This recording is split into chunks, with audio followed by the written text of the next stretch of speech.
And let me dial up your presentation. Oh, okay, excellent. Yeah. Can I put my... Yes, that's your glass of water. There's a slight risk that the whole conference will be ruined. No, that's fine. Okay. You know, we have robots to deal with this. Here. Okay. So that's fine. So it's a bit humbling to be here because you know, I'm a simple-minded, boring economist. I'm not a visionary. I don't know anything about robotics. Okay, I should leave all right away. No, so I guess my job here is to talk a little bit about, you know, the world of funding startups. And at least there were a few people who had these you know, types of plans. And obviously, if you want to start a company, you need to find someone else typically to fund, because you don't have the money yourself to build your company on your own. Now, at the outset, okay, so again, I now feel bad, you know, you start talking about there are too many pessimists around. Okay, let me just start with finding money to start new companies is unfortunately extremely hard. And the more interesting the company is, the harder it is, okay? So to find someone, a bank to lend you money to start a new dry cleaner is much easier than to find, you know, money for a new robotics company that will change the world, okay? And, you know, if you think about it as an economist, why is it so hard? Well, I think the sad fact is that most ideas are really not good companies. I guess you went through 14 of them before you came up with the ones that work, okay? That doesn't stop people from trying to fund them.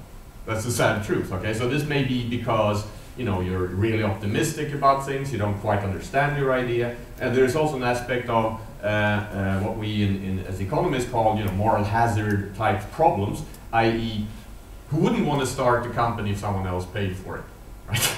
I mean, you know, if the money is lost, well, it wasn't my money in the first place, okay? So that means that there are going to be too many projects that wants to get financed, and financiers are obviously very worried about this, which means that they're going to be extremely careful to give money to someone to start a company. As a result, sadly, okay, the few golden nuggets we have, you know, the few good companies, the few good ideas we have out there that really should get funding, many of those will unfortunately have a very hard time getting it, okay, because they're sort of mixed into this this pool of ideas that really we're going to have a very hard time taking off.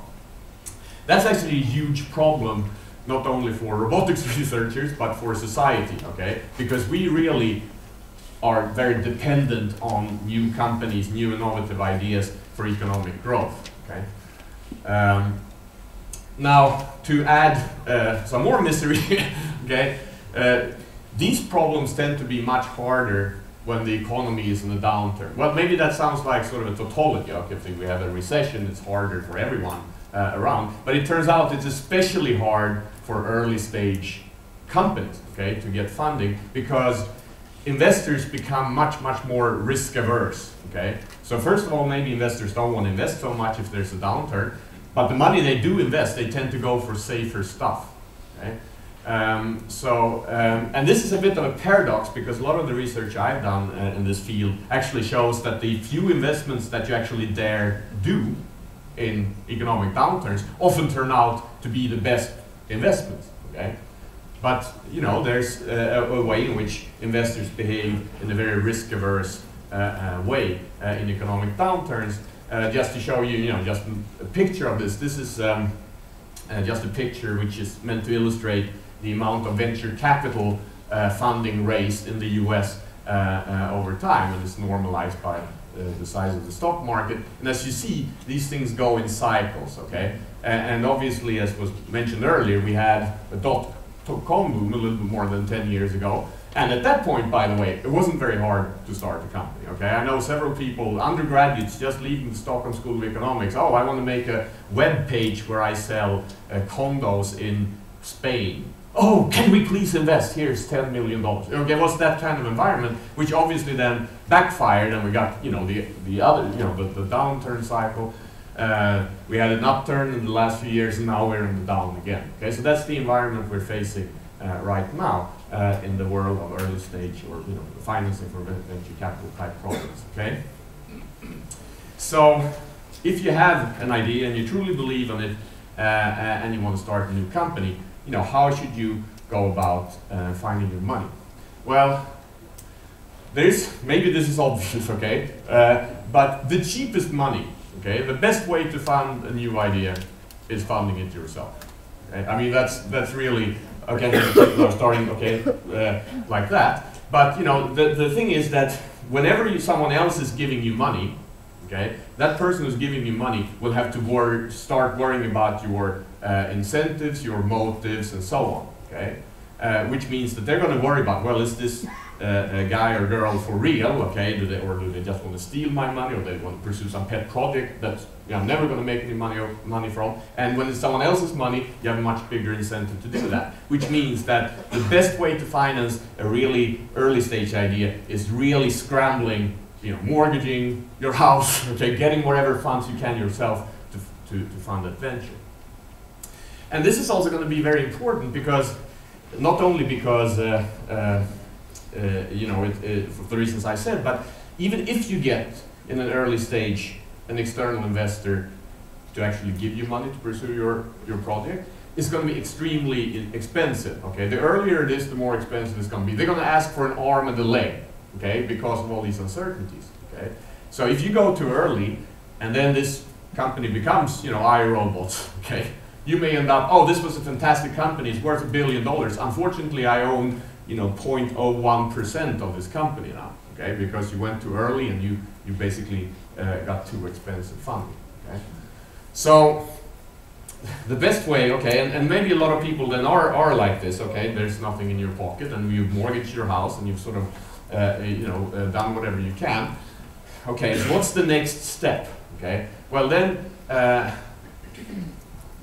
my advice is to go what I call benevolent funds, okay? Another way to think about this, or name this, is people really don't care about making money, okay? Those are good people to go to in the beginning. There's, in the venture capital world, there's a famous term FFF, which stands for friends, family, and fools, okay? So those are sort of good funding sources early on, okay? Because they may, you know, be willing to fund you even despite these uncertainties, often because they get some kind of, you know, emotional satisfaction of actually helping you, okay? Then there's obviously the government, okay? And there is government funds available. We're in Sweden, and probably most of you know about Allmän Innovationsfond and so on. So that kind of funding, I guess, is more suitable for these early stage projects. Banks, which would be the natural place to go if you want to start a grocery store or a dry cleaner, unfortunately are very hard, as you probably know, to fund very early stage things, because early stage ideas don't generate any cash flow, and if you don't have any cash flow, you can't pay interest, and you don't have any collateral, you know, anything that the bank can take if you go bankrupt, which means that they're not going to give you money. Okay, let's say we've talked to all our rich uncles and aunts, and we've gotten as much money to push our company a little bit further, to develop the idea a little bit further, maybe with some research grants, maybe with some government subsidies. Okay, so now you realize, okay, I have to find a real investor here. Well, one important principle here is, you know, as I mentioned, there's this big problem with external investors making money from startups, because it's so risky, there's so much uncertainty, there's so much sort of moral hazard problems, information problems, etc. Okay? You need an investor that can turn the odds in their favor a little bit, okay? That can actually you know, make the odds better. And how can they do this? Well, they can actually, if you find an investor that can contribute with not just money, but something else, some skill, some knowledge, that can actually make your company better, okay? That is a crucial thing to kind of turn the odds in the investor's favor and actually make them make it possible to make money from investing in your company. Okay, these could be people who know the industry well, people who have a lot of or investors have a lot of contacts, potential suppliers or customers even, and so on. So these types of value-added investors, and I'm going to come back in a minute. And basically, venture capital is sort of an ultimate sort of value-added investor in this sense. At least they like to think about that themselves. So I think the last is a little equation here. There are a lot of engineers here, so it shouldn't be too hard. Which basically says, okay, when you think about getting an investor in your company, okay, what's sort of the rule that you should try to follow? Well, if you get an investor in your company, they're going to demand a big chunk of your company. That's X. Okay? So if I own 100% of my company now, when I get my investor in, maybe I own 50% of this company. Okay, I just gave away half my company for this money. Okay, is it worth it? Well, you want to be in a situation where having 100 minus X% of your company with this investor involved, okay, makes the company worth more than owning it all on your own without this investor involved. Okay? Now, to make this equation, to solve this equation, you typically need the value of the company with this investor engaged in your company to actually be worth more than if you didn't have this investor on board. That implies you want to find someone that can actually add other types of value than just money. Now, what is an example of these types of investors? A very important example is what we call business angels. And what are these business angels? Well, it's basically, in some sense, it's rich people, okay? But it's rich people that also know something about, you know, building companies, okay? Many business angels are former entrepreneurs that have, you know, built a company, made a lot of money, and now they want to help and support other angels. Even in Sweden, where we maybe don't see as many rich people around as in Silicon Valley, there are some rich people who do this kind of thing. Some of them are very visible and almost become like venture capital funds in themselves. Niklas Sennström, everyone knows, okay, he has a company called Atomico Investment, where he basically supports other startups, and ideally in things that he knows. Okay, so he can add a lot of value to these startups as well as money. One of the limits with angel money, obviously, is that even rich people are not super rich. Okay, they can't typically fund a very, you know, a capital-intensive industrial project from start to finish. Okay, they don't have those kind of resources, or they don't want to put all their eggs in one basket. So it's kind of typically then angels are more suitable for early stage ventures before you have these massive capital needs. One thing that we've seen in this market is that angels often team together in sort of, there's a famous Silicon Valley one called Band of Angels, but basically lots of rich people go together, they sort of think about projects, try to find projects, and they pool their money to these things to be able to invest bigger amounts. Now, a big problem with angels, and they do exist even in Sweden, okay? But they typically don't like to put in ads in the paper. I'm a rich guy who wants money, you know, with Dagens Nyheter. Because then they tend to get the wrong people and so on, okay? So they're often kind of hard to find. They work through networks they have. Almi, which is a government agency supporting startups, they you know, have, I know that they keep sort of a register of people who are interested in finding investments and so on. But typically you need to use some kind of network to find these people. Okay. Now comes venture capital. Okay, venture capital, probably something at least most people in the world have heard the term.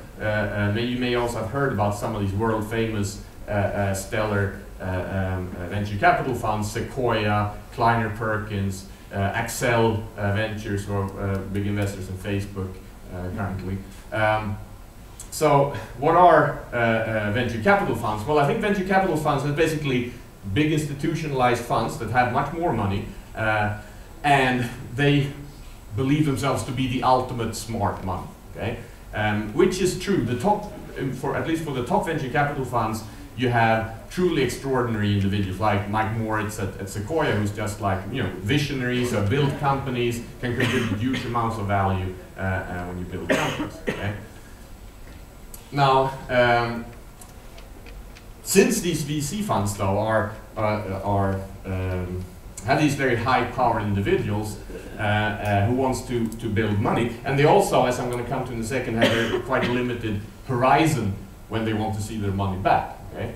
That means that there are just a very tiny fraction of early-stage new ventures that are actually suitable for VC financing. And if you do get VC financings, these types of funds are experts at taking value from you and taking control from you, okay? Because that's also part of their business model. Okay, so what is venture capital more from an economic sense? Well, in Sweden we talk about this thing called riskkapital, which is a bad word because in the US you would call this private equity, the private equity market. And there are funds in this market that invest in very early stage companies, that's what we call venture capital. There are other funds like Nordic Capital or EQT, okay, that actually have a kind of a similar structure. They also try to add value, but they invest in more mature companies.